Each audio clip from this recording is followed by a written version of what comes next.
दोस्तों वैसे तो जून क्वार्टर में कंपनीज के नंबर्स उतने खास नहीं है जितना कि लास्ट क्वार्टर में थे।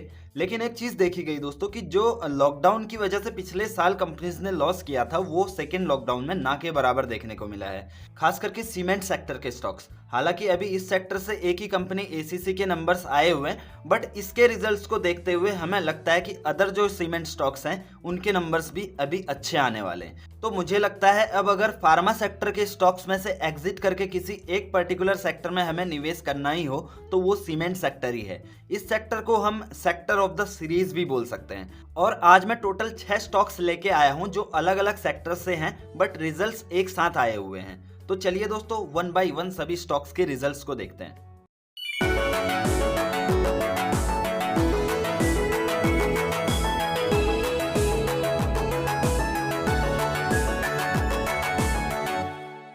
पहला स्टॉक है दोस्तों स्वराज इंजन्स। इस कंपनी ने लास्ट ईयर के जून क्वार्टर में 116 करोड़ का रेवेन्यू किया था, जो अभी इस साल बढ़ के 314 करोड़ हुआ है, यानी कि ईयर ऑन ईयर बेसिस पे 169% का जंप है। ऑपरेटिंग प्रॉफिट भी इसका इंप्रूव हुआ है काफी अच्छा खासा, 12 करोड़ से 47 करोड़ यानी 267% का जंप है। और एक्सेप्शनल आइटम वगैरह कुछ नहीं है, इंटरेस्ट वगैरह तो इसका कुछ भी नहीं है।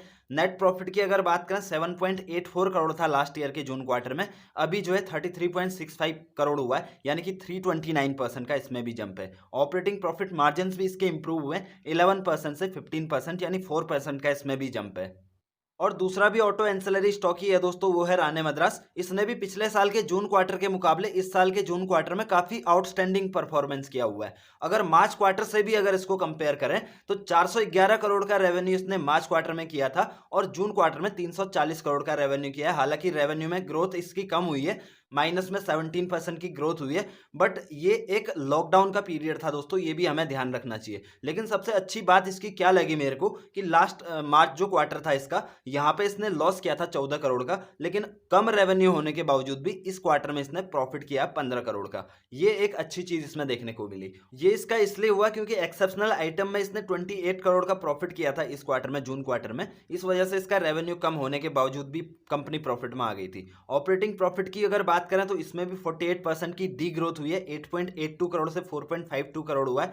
और इंटरेस्ट इसने कम किया है, अच्छी बात है, 9% की इसने इंटरेस्ट में गिरावट करी है, 4.06 करोड़ से 3.69 करोड़ इसने इंटरेस्ट किया हुआ है। और मार्जिन में इसने हालांकि गिरावट करी है, पहले से ही कम मार्जिन थे इसके, अभी और कम हो गए हैं। और जिसका रिएक्शन इसके स्टॉक के प्राइस पे भी देखने को मिला, अभी आज की डेट में 4.57% गिरा हुआ है मार्केट क्लोजिंग के बाद में। और हाल ही में जो अभी कंपनी लिस्ट हुई थी दोस्तों श्याम मेटालिक्स, इसके नंबर्स भी अभी आ चुके हैं। मार्च क्वार्टर में इसने 1075 करोड़ का रेवेन्यू किया था, जो कि इस क्वार्टर में बढ़ के 1186 करोड़ इसने किया है, 10% की अच्छी खासी इसमें ग्रोथ है। और ऑपरेटिंग प्रॉफिट भी अगर इसका देखा जाए तो वो भी बढ़ा हुआ है, 291 करोड़ से 331 करोड़ यानी 13.92% का इसमें भी ग्रोथ है। इंटरेस्ट भी इसने कम किया हुआ है, 4.75 करोड़ का इंटरेस्ट इसने लास्ट क्वार्टर में किया था, जो अभी 3.69 करोड़ है, यानी 22% इंटरेस्ट इसने कम किया हुआ है। नेट प्रॉफिट भी अगर इसका देखा जाए तो 214 करोड़ से 224 करोड़ हुआ है। हालांकि नेट प्रॉफिट में उतना ज्यादा ग्रोथ नहीं है, बट क्वार्टर ऑन क्वार्टर में भी ये काफी अच्छी होती है, 4.70% की ग्रोथ।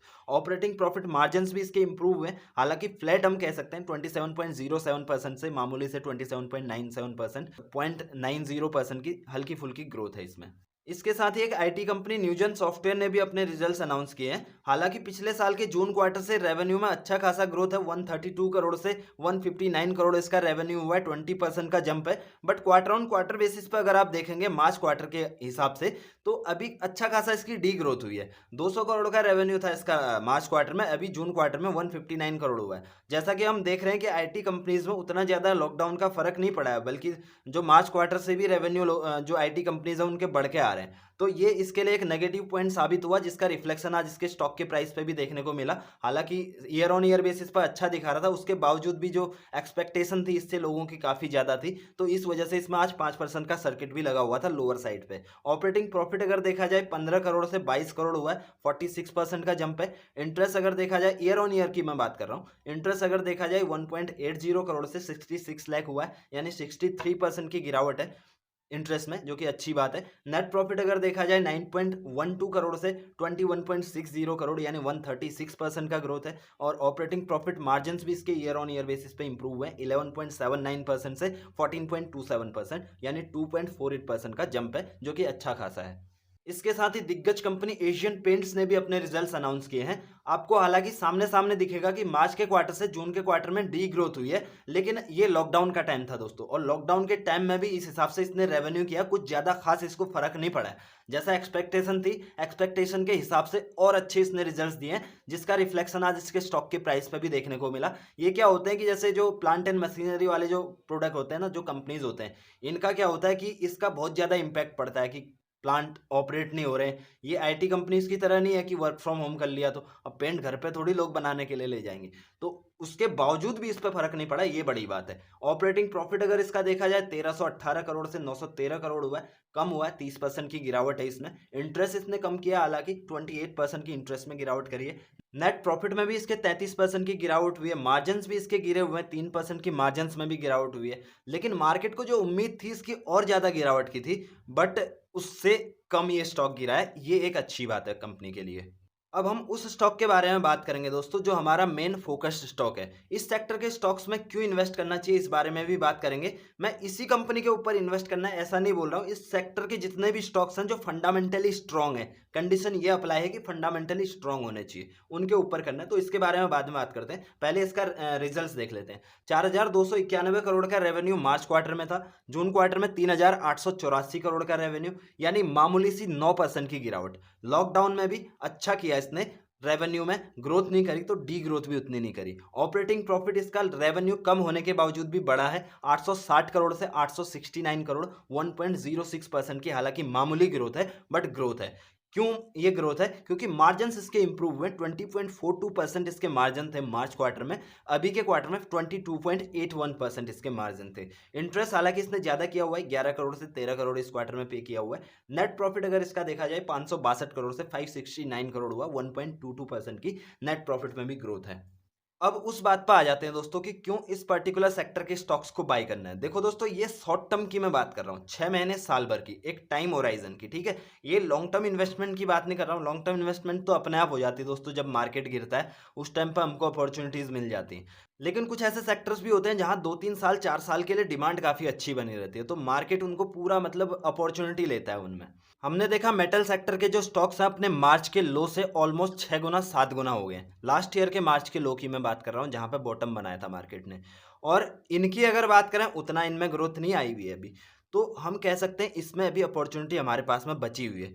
3-4 गुना हुए हैं। ऐसे स्टॉक्स पकड़ो जो ज्यादा बड़े नहीं है तब से, ठीक है। और फंडामेंटली स्ट्रांग होने चाहिए, ये मैं कंडीशन आपको बता रहा हूँ। ये नहीं कोई भी स्टॉक ले लो, ऐसा नहीं है, किसी भी स्टॉक को नहीं लेना। काफी सारे पेनी स्टॉक भी इस सेक्टर में आते हैं, काफी अलग अलग फंडामेंटली वीक स्टॉक्स भी इस सेक्टर में आते हैं, लेकिन वो उनको हमको छूना भी नहीं है।